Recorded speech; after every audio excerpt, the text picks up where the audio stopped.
Hey, everybody. Welcome to another episode of the Real Estate Parlor podcast brought to you by Tour Via Real Estate. I'm Matt Labrot. That is Chayan, Alavi. And we are here to talk real estate news and the real estate agent lifestyle. It's been a week, so we are here to talk again. We are. Welcome, everyone. Thanks for joining us again. I hope all three of you are having a great time with us. My 80s kick is not over, Matt. Oh, God. I'm still rocking it. I cannot stop listening to 80s. I have this new band, not new band, but I'm totally into Tears for Fears. Have you ever heard of Tears for Fears? I have heard of Tears for Fears. Okay, Tears for Fears is awesome. But a couple nights ago, I was like really raging on one of their songs, as hard as you could rage on a Tears for Fears song.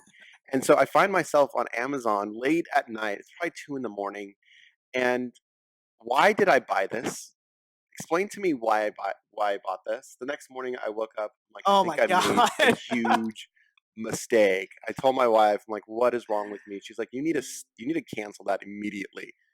Oh, So my I, God. I I emailed them like, I'm sorry, I made a mistake. I did not mean to purchase this. You And they're like, canceled? this is a custom order. Sorry, you can't cancel this. Oh, my God. You So, know why it's a so custom order? this Because they shirt don't. is coming to my house, and I don't know what I'm going to do with it. I really don't. I know exactly what you're going to do with it. You're going to wear it on next Oh week's my, pod, is what's going to happen. I have to. I mean, it's expensive. It's $30 for I this know. shirt. Oh my What's up with God. that? So those are the Tears for Fears people. This was one of my biggest mistakes of my life, or maybe one of the most awesome purchases I've ever done. Oh my But it God. was just hilarious. I had no idea what I was thinking. I was like, yeah, this is rad. This is Wait, badass. I can totally dig this. it's a 3D printed shirt. I wonder if it's actually 3D printed shirt. I never even read that part. What the heck does 3D mean? I know they now have 3D printers that print in cloth. What? So I wonder if that's actually the case, or this is going to be just a regular Hanes T-shirt I that don't has know. I don't know. ink on it. It's just a vital mistake that I had to Ah, share with you so you man, can make do fun of not me. late night Amazon. That That is is a rookie just move. that was really, really bad. Oh, So I it just want to doesn't. let you know, 80s is still alive and well. Um, sowing the seeds of love right now. It stopped. It's not playing in the background. Good, good. So, anyways, Well, just like your 80s love is still around, our newest segment to kick off the show is still around. And I would like to bring us the mm, newest version or the newest update to why did they put that toilet there? bring me the throne photo. So for anybody listening, we're going to start posting these photos on our Instagram page before the episode starts. So if you click through all of the photos that we post I on love this part. Instagram before you listen to the pod, so you can kind of follow along with what we're talking about. Post it. But Cheyenne, here is this week's why did they put that toilet there? I can't wait. What do you got? Oh, it's processing. There Oh we go. my God. This is the best one I've ever seen in my life. So for Are those of you kidding me? so for those of you This who are is worse listening, than a this is the I don't I'm speechless. So what I'm looking at is basically imagine a hallway and there's a toilet in this tiny hallway that is almost as wide enough to just fit the toilet long ways, not even like, widthwise. And then behind that, is that a shower? Is that's that a a shower. shower and a towel That rack? is a shower with a towel holder. That is the most saddest, unpermitted, illegal bathroom I've ever seen in my career. My God. To really wrap your head around it, Oh my you God. brought it up. You cannot turn that toilet You can't even turn widthwise. that. Oh my It God. is the hallway is so skinny that the widthwise you couldn't fit that You toilet the have other to direction. pass the toilet, which you can barely get You have to around, to shimmy get to past your it. shower behind it. Oh my God. That's Yeah. just terrible. Now I don't remember what listing I pulled this from, but like you said, unpermitted, probably really bad. What do you want to bet that this is like $1,000 to rent in like downtown LA or something? It's so unpermitted. I don't even know. At that point, it's just like, you know what? I'll pee outside. you know, I'll use a garden hose for my shower. This is so unnecessary. It's amazing. It is amazing. Yeah. So Congratulations. It's gonna yep, be tough to beat this one. still another fantastic rendition of why did they put that toilet there. Yeah, yeah. This one's good. Congrats, Matt. I'm impressed. Thank you. I'm impressed. Shit, I got to beat this one someday. So speaking of toilet locations, um, we were talking about a really fancy house last week. Yes, we're We talking about Sir James Dyson's home. Is that what you're getting at? That's We what I had, was getting at. Yeah, yeah. let's finish our Sir James Dyson What was the price tag on that home? So 54 million, James Dyson's newest penthouse in Singapore. What I was getting at the point last week was that it's so expensive and it's so famous. Yet, if you look it up, you can't find any photos of That's the right. house. And then it kind of led into the same thing, not particularly on James Dyson's homes, but why are the most expensive homes so isolated? Why is it appealing to live in Malibu in a $30 million house when you're an hour and a half from civilization? Even if you have a helicopter, it's not like the helicopter can land at Starbucks or can land at the grocery. Well, I guess you don't even have to get your own groceries, but don't you want to be around the action? Why? Tell me, what's the theory behind rich people in that? Well, and I think it's interesting because if you were to say this person was Jennifer Aniston or Brad Pitt or somebody super famous, I could very easily say they don't want paparazzi, they don't want all these people coming up to their driveway. But how many billionaires and 100 millionaires are out there that you would never recognize if your life depended on Yeah, it? And so yeah, those people, why? I 100% agree with you. Why do you have to be so far removed from civilization when people aren't going to swarm you and try to break into your home or anything like that? yeah. It's a logic that I really haven't discovered yet, and it's evident with all these super ultra expensive homes, is they're very isolated. I think even Hearst Castle, Hmm. um, it's completely isolated. It's like in the middle of nowhere. And speaking of that, and I know this wasn't on our agenda, and I'm totally coming out of left field with this, but I thought it was just too good. I came across this article, and here's a gallery. This was on Reddit, on in the real estate section, and I thought it was just so interesting. This gentleman built this house. If you want to click that image, Matt, Oh yeah. he built this Ozark Mansion. Now, this Ozark Mansion is 12,000 square feet. Um, I think it's got like 10 or 12 bedrooms on it. It's got a guest house, has 200 acres around it, but Whoa. it is in the middle of nowhere. 200 acres. You have to drive almost 2 hours to get into this house where you've got nothing around you. He built this home. He's 80 years old. Hmm. He's trying to sell it. So the article was about how do you market this thing? He wants between 3 and 4 million for this house, Yeah. but who Which wants a if house in this the middle of house, nowhere? which if this house was in just a really generic neighborhood of even where we live, Long Beach, you could probably get 4 million for this house of this Absolutely. size. It's a beautiful mansion, and he was advised not to build this mansion in the middle of nowhere. But now he's having the trouble of selling it. And they're saying he wants 3 or 4 million. He's even offering $100,000 referral fee for Hmm. bringing a customer. Mm. But at the end of the day, unless you've got a cult or Yeah. you maybe want to do a casino or something strange, nobody's going to drive out in the middle of Ozarks, Yeah. 200 acres all around you and just live in this house as cool as it is. So And this is why I love Reddit because one of the comments is super comfy and modern on the inside, haunted as fuck on the outside. yeah, Sorry for the it's profanity there, definitely a but different vibe in the evening that time at is this that is house. the vibe that it really does give off. And yeah, I think the I I'm actually one of those people who you show me this and you say it's 200 acres and it takes 2 hours to get there. Sign me up. My nearest neighbor is a Yeah, hundred but acres are away. you gonna spend how much would you buy this house for? Like realistically, say you have 20 million. Would you still spend 4 million on this house? So here's He yeah. wants 4 million. It, it, What's your I offer? think it's okay because of the acreage. I think That's true. Yeah, this wide landscape of wood is so different than in Malibu. What you're talking about of like you just get a really long driveway to get you secluded from every other secluded Malibu mansion. And I don't think those are, and of course I don't have this money, so it's easier for me to justify this, but I don't think those are worth 50 million or how much they're going for. right. Whereas I could justify this because of the space, but I think it's just different people of what is important. But back to what you're saying about your rich people in your Malibu, I think it's the fact that most of them don't live there full time.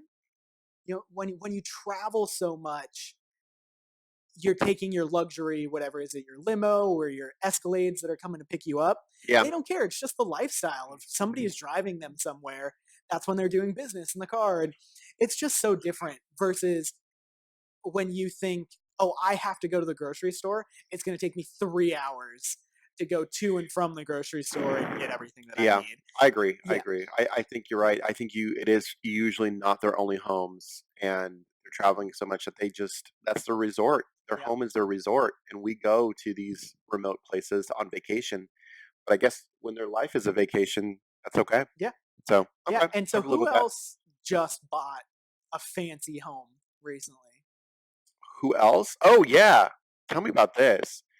Gucci Gang, Little Pump is his name. Just bought a $4.5 million. Here's a link.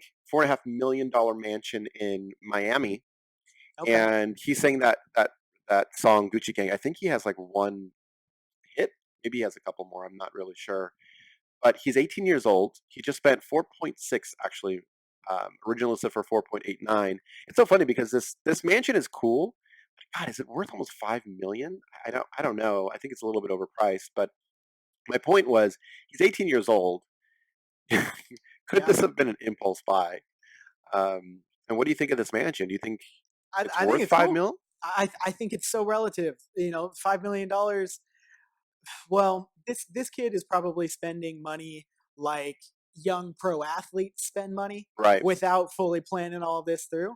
But heck, I mean, if he's parking $4.6 million, he probably bought it all cash, right? Probably. Yep. Um, most 18-year-olds don't have Yeah. the credit history to qualify for some financing.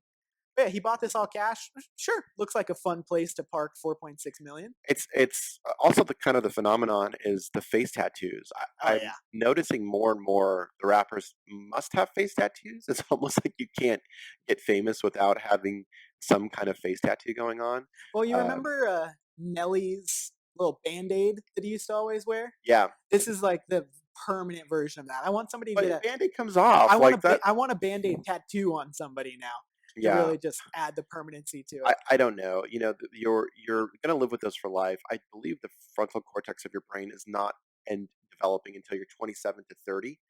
So it's like it's kind of the same thing. When you're 7 years old, you love SpongeBob, right? But does it mean you're gonna love SpongeBob in 10 years or 20 years? So I don't know. It's just kind of a phenomenon. We'll just see how it really pans out in the Yeah. future. Well, luckily somebody who has as much money as Gucci Gang, he can and is that his name? No, his name is No, it's Little Pump. Lil Pump. Okay. Little Pump Yeah, is his well, name. he's going to have enough money to remove the facial tattoo if he ever wants Yeah, to that's do that. true. Good All for right. him. Well, let's move on from the incredibly rich folk and let's go to the normal human beings. I want to share with you Normal. a tweet that I saw, or it's an Instagram post that I saw, and here's what it says. Uploading. It says, "Did MTV Cribs just prime my whole generation to love watching Mm. HGTV?" Oh my God. And when I saw Truth. this, Truth. it just hit me in the heart. It resonated so true because I loved Cribs growing up, Yeah. and of course now I love watching HGTV. What do you think of It's this? very true because first of all, HGTV is amazing. I watch HGTV on YouTube at night to go to sleep. I love it. But I don't think it has a lot to do with real estate, like our job. I really don't associate those two things together. A lot of times people say, "Oh, I would love to get into real estate." I think they're watching HGTV. They're seeing like going into all these cool houses and Yeah, like having opinions and like talking shit about houses and stuff like that. That's not so much what real estate is, but yeah, I think MTV Cribs was amazing, and I think HGTV is like an upgraded or not an upgraded, but an adult version of that. So yeah, I love it. I get the phenomenon. I love House Hunters. I love House Hunters International. I do like a lot of the flip shows, but yeah, they're not the same as the business. The business is very different. So when somebody says, "I love HGTV, I would love to be in real estate," no, yeah, no, I don't think those two mesh. I don't think it's exactly the same.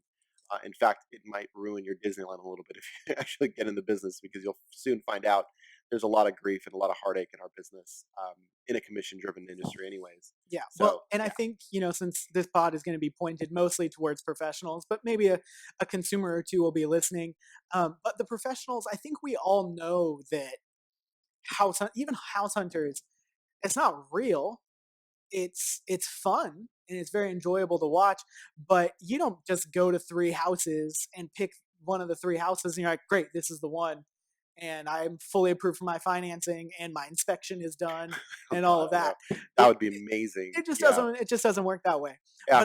But it's so much fun to watch, and it's just like kind of watching an unboxing video online. You love going into these spaces and looking at something that you don't have. So seeing things, and maybe you're trying to get a different Yeah, idea. and being judgmental about it too, Yeah. Oh, right? and Oh, love being judgmental on the we internet. love talking crud about houses that we Yeah. go into, even with buyers. Like if a buyer is clearly not liking a home, we're gonna jump on that train, and we're gonna talk some serious smack about it as well. Yeah, definitely. So back to this tweet though, I think there's something really important about it. That did MTV Cribs just prime my whole generation to love watching HGTV? This is a classic millennial, which is, we both kind of fit into that bucket a little bit. Mhm. It's a classic millennial thing of like, everything exists because of us. Our 90s nostalgia is just this amazing thing. But HGTV has been around for a long time. But before it had its own network, there was This Old House and other shows like that. What is this just a thing that people have always loved? Have people always loved home renovations and house hunting and things like that? It's just more prevalent now because it has its own network. Speaking of nostalgia, Oh gosh. changing the grain of this film to be an old time Oh gosh. effect, to talk about this, I think yes, there is definitely some nostalgia that goes into fixing up a house. I think we all have opinions about how we'd like our homes to be, but also people really like to see how people live. Yeah. You have to admit, even when you watch the show Cops, one of the best parts about Cops is when they charge into someone's house and you just see the way they live, like the dishes on the ground and the beer cans in the Yeah. corner, like the dog and the baby always screaming. It's like, man, that's crazy. My life ain't like that, but probably it is. So I don't know. It just kind of check marks some of the boxes of our livelihood. It's like, hey, this is really in depth. This is like this hits the core. This is where we live. And being a part of that and seeing a little bit inside of that, I think is really cool. So yeah, I could definitely agree with all that. But going on to more of your segment of what is it? Where's the toilet? What are we calling it? Why did they put that toilet Why did they there? put that? I want to do a Gucci Gang face tattoos, but with house as the face. What's up with the face? Because I always find the first photo of the listings really crazy when they don't do something good. Mhm. So the outside of the house is something that's so easily protected, like you don't have to make things bad. So I came across this listing today, Okay. which was in Orange County. This is the first picture of the outside of the house. What are they? What is this? Nailed What is it. this? How hard would it be to move the ladder? Yeah. Why would they do this? And also, why is this not the front of the house? Why is the first picture not the front of the Yeah, house? I mean, exactly. They're like saying they're taking a picture which is clearly under construction, and Yeah. they could easily move the ladders out of the way. What? Why even take the photo? What about this photo is like saying, I want to buy this house? It's so pointless. It's just pointless. Well, and So again, and I think that we see it also on condos all the time, where the first picture, of course, is a picture of inside the condo. But I even think with condos, it shouldn't be. It should be the main entrance to the condo. Show me what I'm walking up and walking into. That is the first thing that you see when you have friends over, when you have family over, when you go to tour the home. Make it the front of whatever it is, yeah, condo, single family home. So this being the backyard or the side garage doesn't make any sense, it doesn't. It really doesn't make any especially sense. since it looks like crap. Looks like Like crap. they're not highlighting the best part of the home. Again, it's who you know, not what you know. Yeah. So So if this was first stop on House Hunters or Fixer Upper, would this be a move on? oh my gosh, yeah. You walk up and there's these It's ladders and there's a forget car. about it. I mean, that's That one. is funny. You know what we don't see on House Hunters? I've never seen a car parked on the grass in House Hunters. But you know how many times I've seen a car parked Yeah, on the grass in my real life job? that is 1,000% accurate, my Once a friend. week. Yeah, once a week, once a week. I saw a house where not only the car was parked on the grass, we came to go look at this house. The guy was peeing in the front door on the tree, and his Rottweiler was just like walking by. Oh This my is in Orange gosh. County too. This is not in the hood or somewhere too sketch. Actually, a little sketch, but not overall sketch. Just crazy. Yeah. Home actually sold, but we didn't go inside of it. We just drove right by. I, So I love the ones where you pull up and then you just put it in reverse. And you're like, nope, yep. that's a negative. It happens, and you tell your clients that you're like, "Hey, I'm here for you. If this is a no go, you don't have to like pretend to go look at it. You're not hurting my feelings. Yeah, This is all about you, and we want you to be exposed to as many houses as possible. So let your clients know, like, hey, if you feel no about the neighborhood and sketch, we just walk. We just go to the next one. No big deal. No yeah. harm, no foul. So you just said you want your buyers to be exposed to as many homes as possible, and I've always had that feeling as well. We need to get out there. We need to see what this big old world has to offer. Yeah." Sometimes the big old world is just a small neighborhood because that's where they want to live. But But if the buyer asks you, how many homes should I view before I buy one? What do you tell them? it's a I think it's a really interesting and I'm not going to say tough question, but there are multiple answers because sometimes it's one. Hmm. If they're looking for something very specific or in an area that doesn't get a lot of new listings, sometimes I do have to tell somebody this is what you need to be buying.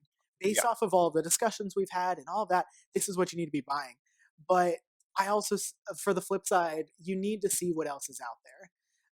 You need to see multiple options. You need to see what you, your significant other, whoever else you're buying with, what you really like. And that can change as you see more options. So yeah, I guess there's no real precise answer to that, No, there's not. I but always tell people if they yeah, get the spidey feels about a house, that's rare.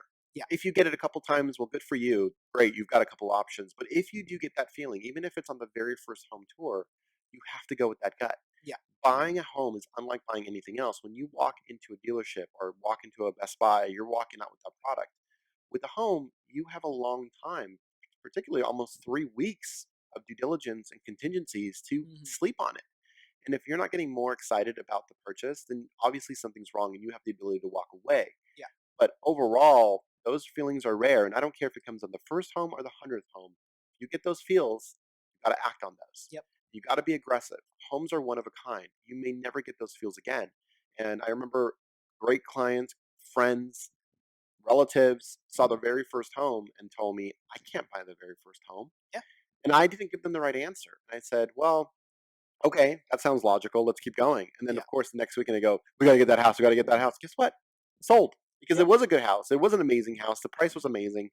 You should have went on it, acted upon it. And if you didn't get it, great, no harm, no foul. But at least you tried. yeah, But to theoretically say no, this is too fast because of no true logic mhm, doesn't actually compute when you have experience and you've done this for a long time. So I yeah, would always say if you get the feels, make a move.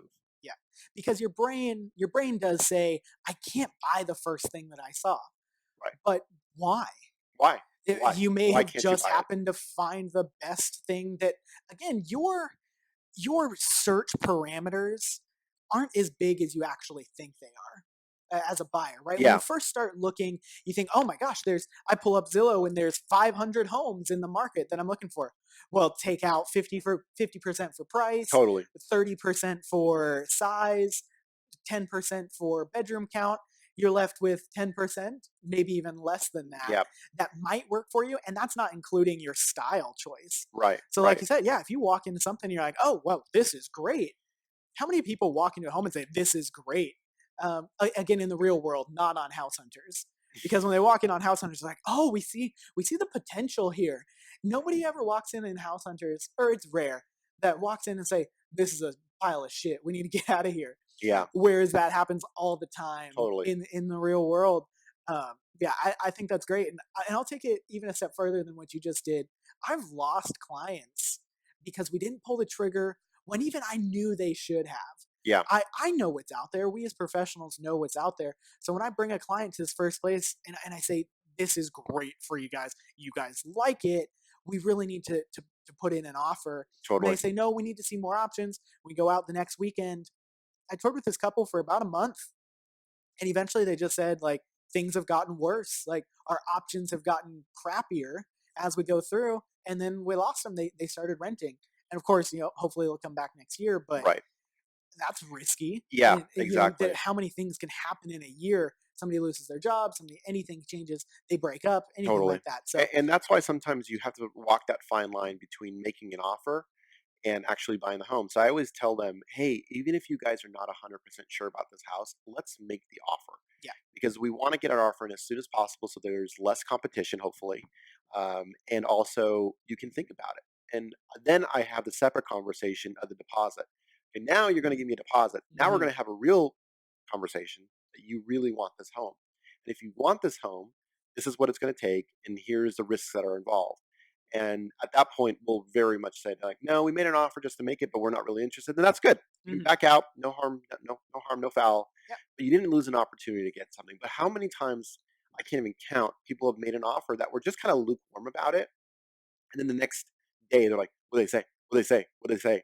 It's like, oh, I thought you weren't really interested in this house. Like, no, well, we've been getting really excited about it because now we're thinking this is real. Hmm. We're in negotiations. This is exciting, and all of a sudden people start to fall in love with the idea that we actually do like this house a lot, and Yeah. this is maybe our house for us.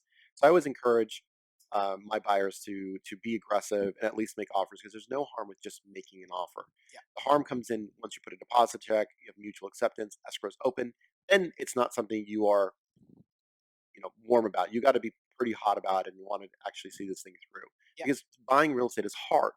And if the customer and the client is not really engaged and really not in it, then you've got 30 days of this thing going to crumble and fall apart. Yeah. So that's why it's really important to just have that initial conversation about that EMD and then you go forward from there. Yeah. And with the submitting an offer, you may not even win. Like, Totally.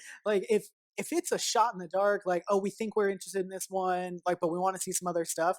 Get your paperwork together. Make sure you're all Yeah. ready to go. Submit an offer. Yeah. Get your feet Make wet. it solid. But you might not even win. Yeah. Get your feet Or wet. Get you them might be in understood for it. counter offers that may take another 4 to 5 days or 3 days. You may go back and forth, and they get to see some other options during that time, and then they fall more in love with the place that they did get an offer in, and they feel more comfortable going aggressive on it. So yeah, there's tons of stuff, and yeah, it is a tough balance of, do you push somebody to submit an offer on the first thing that they see, and it has to be your professional opinion, really, right? Of like, I know what's out there. We've talked so much about what you're looking for. This is it. Chances of finding something like this are slim. It's been a while since I've seen this in a home or that in a home or whatever it is. And now you have to feel comfortable recommending an offer right away.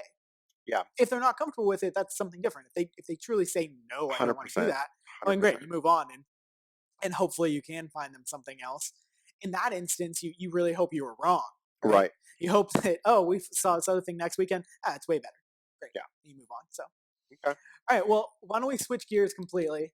I want to start talking about our real estate life a little bit more, and what it is to do this Mm. job on a daily basis, and talk to you about something that is really important, I think, in a real estate agent's life, and that is a home office. Do you need one? Should you have one? And are you going to get more work done in your home office than you would in an office surrounded by other people or things like that? Yeah. It And the reason I want to bring it up is because I was sitting at my home office this weekend, crunching some numbers, doing some work, and this happened. What's this? This is this picture that I'm sending to you. Oh, okay. Aw. So it's cute, but it was distracting. So for those of you who are listening, this is my adorably fluffy cat who now decided that she wants to sleep in front of and on top of my keyboard. Yep. Um, and that is distracting Y and is a part of this discussion of, when you're at a home office, can you get as much work done at your home office as you do when you're not at the home office? Right. Right. Sorry about all of these photos that are being sent to you via Slack. I That's accidentally okay. sent you a lot. Yeah. I totally agree. But you know what? When it comes down to home office, really, more and more of us are becoming extremely mobile. Yeah. We're able to work at anywhere at any given time, which has been really beneficial, but also demanding for a lot of our businesses Mhm. with almost unrealistic expectations, which is the millennial mindset is like instantaneous speed to lead. If you get to something 5 minutes late, it's probably already gone. Yeah. versus this was not the case even a decade ago.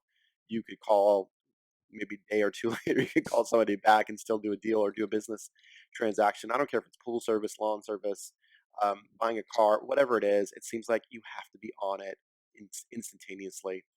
I think really what it comes to is just distractions. Yeah. Whether you come into a home office and if it's quiet and peaceful, it's great. But also if you go to work and there's a lot of distractions there where people are. I remember I worked at a really large, just say it, I worked at Redfin. And Redfin was a very large office, and we would go in on.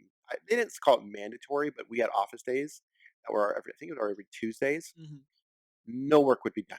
I would almost hate going into the office if we had work because I couldn't get any of it done. It was more of a social gathering. They would bring in lunch, Yeah. and it was a meet and greet and more of a team building atmosphere, which is Which is understandable and important. It great. has value. It has value, but Yeah. overall, it was extremely low production. I mean, it was so bad. And we all laughed because we'd go in the hallways to get our work done. We'd have to leave the office to actually do a deal or take care of something. Yeah. So really it just comes down to is you have to remove distractions in your life the best way and raise productivity as they're doing more and more research and they're saying 8-hour days are actually not very productive Mhm. where most of your work is done in 4 hours but you're lingering for 8 hours and so they're trying to figure out these ways to make the business hours shorter business weeks shorter Mhm. and drive productivity up. And I think with research and basic understanding that is all true. I can tell you I do much better with a 3 hour crunch time and just being focused Definitely. versus dragging something out for 10 hours and just kind of diddle daddling and being, distracted here and there. So overall, I would just say, reduce your distractions. But if you've got a fluffy cat here, it's not the worst thing. Crying baby at home, yelling, Yeah. screaming baby at home is tough. Having relatives around you or kids around you or, just other people around you, those are also tough. So I don't know if there's a really right answer from my point of view. I promise this wasn't just an excuse for me to show everybody my fluffy cat. Yeah, But, right.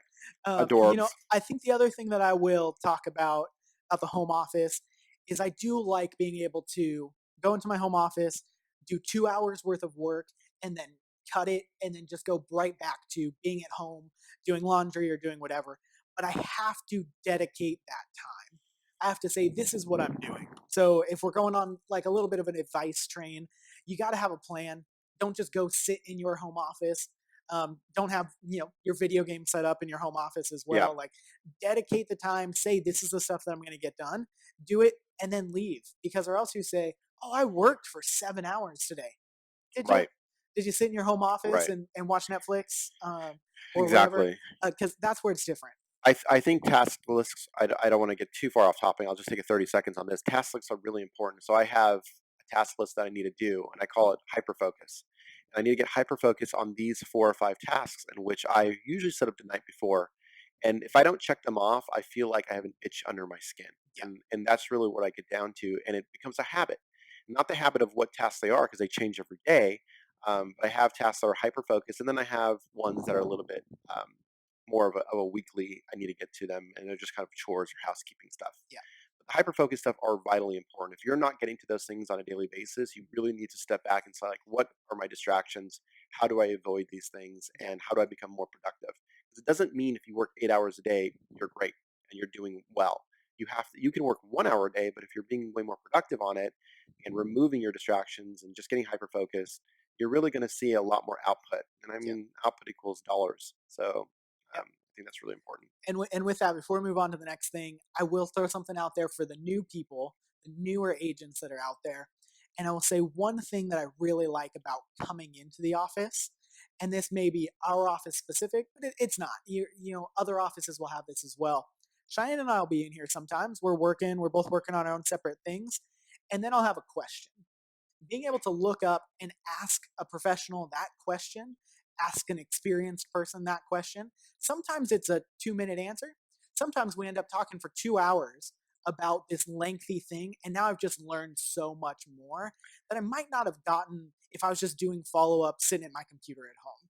Yeah, So surrounding yourself with other people who are working towards the same goal is also beneficial as well. So I'm not saying go to your office every single day, right. but if you have a peer or a mentor or anybody else that you might want to work next to for a specific amount of time, because I don't know when this question is going to pop up. it just pops up because of something that I'm working on.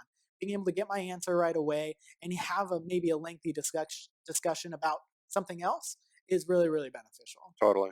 And this is actually leading into our next topic. Which I want to switch because Okay. let's do the EMD first. Yeah, I absolutely. want to talk about earnest money deposits. Yeah, which is a conversation that you and I have had, which is kind of what I was just talking about. Explain though for those what a EMD is. EMD, so the EMD is your earnest money deposit.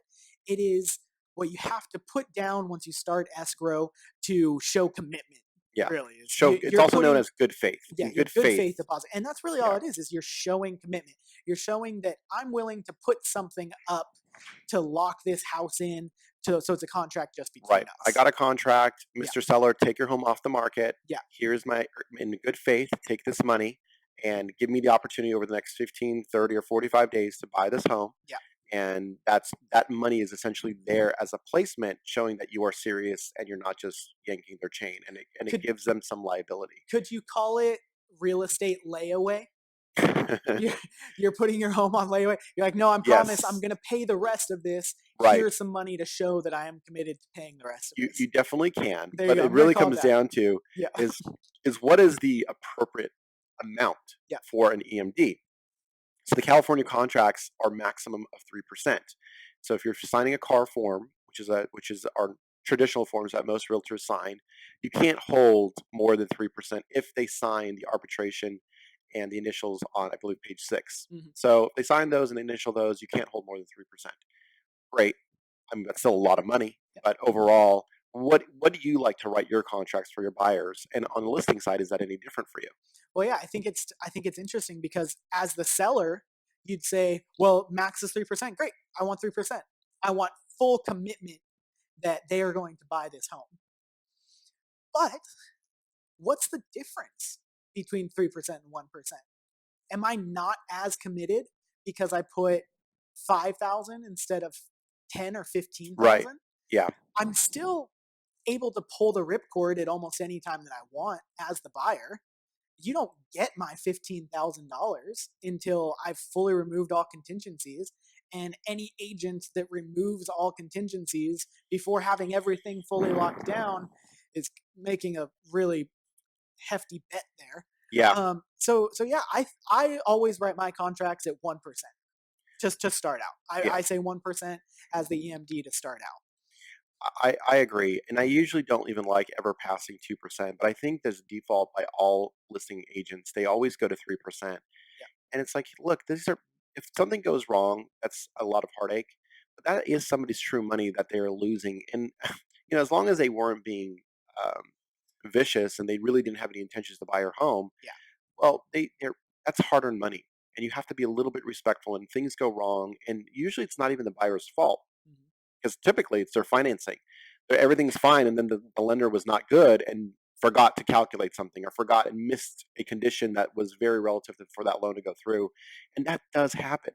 Yeah. So it's really important to be sensitive and understand, like, hey, if you don't need to take 16 grand from someone because 8 is pretty good already as it is. Yeah. So I always would like to write a 1% on my buy side, of course, to protect them. But even on the listing side, I'm okay with a 1% or just maybe a hair above. But essentially, I never pass 2%. I think it's just being a little bit naive and a little bit aggressive, trying to pretend you know what you're doing, you're Yeah. protecting your client, when in the reality, there are humans in between that are risking this money. Yeah. And mistakes can happen, and you don't want to destroy someone just because somebody else made a mistake when they had no control over it. Do you think we say 1% and everything that you just said? Oh, sorry about that helicopter there, guys. Everything that you just said is so valid, but maybe you feel it more because of our home prices being so high. Is that what you just said? You don't need to take $16,000 from somebody. $7,000 is fine. And Yeah, well, if that you're in that Kansas and your 1% is $1,000 or less than you're that, 100% right, and that's actually the equation that's broken with real estate. yeah, Because real estate is based on a commission price. Houses are not supposed to be this expensive. 3% is a decent amount of money when you're talking about a $150,000 house. yeah, It's not when you're talking about an $850,000 house. Yeah. So the fact that California specifically has gotten outrageously expensive, the commissions have also been climbing with it, but are not appropriate to how much it costs for that, because homes have exponentially gone through the roof, but gas necessarily hasn't. A Mhm. head of lettuce hasn't. And it's gone up, don't get me wrong, but it hasn't gone up like 20x Yeah. like it has for houses. So it's kind of like this weird paradigm that we're in where housing prices don't make sense, where the 3% was logical for an $80,000 house, Yeah. but not for an $800,000 house. So that's where the pricing model is being challenged right now with a lot of these tech companies coming through. It's like, hey, this is broken. We can do it for less. We can do more volume. And there is some truth to that. But at the same token, real estate does have a lot of, you know, things that are not uh, linear, not very concurrent with how people are paid. Yeah. And that's something we're going to do on our next podcast, is talk about um, how are real estate agents overpaid? And if they are, great. How do you fix it? Yeah. Like, how is it fair for all parties? Yeah. So I'm really looking forward to next week. Yeah. And also we're going to talk about who else is overpaid, and is it real estate agents that need to be fixed first, and everybody else who's overpaid, but we're just all okay with it. Yeah, But yet real estate agents, oh no, they're not allowed to make this money, and they're not making this right, right. And money. I've got a lot of stories about that that Yeah. we'll get into next week to talk about how I've been challenged about our commissions. And it's always a little bit of an awkward conversation. So, but I'll save it for next week. Yeah. All right, perfect. All Well, righty. yeah, I think Cool. that's it for another week. Everybody, I hope you guys had fun. I hope you might have learned a thing or two to pull out in your back pocket if you ever need to. Let's all go home and watch a bunch of HGTV. Bye bye. Bye, guys.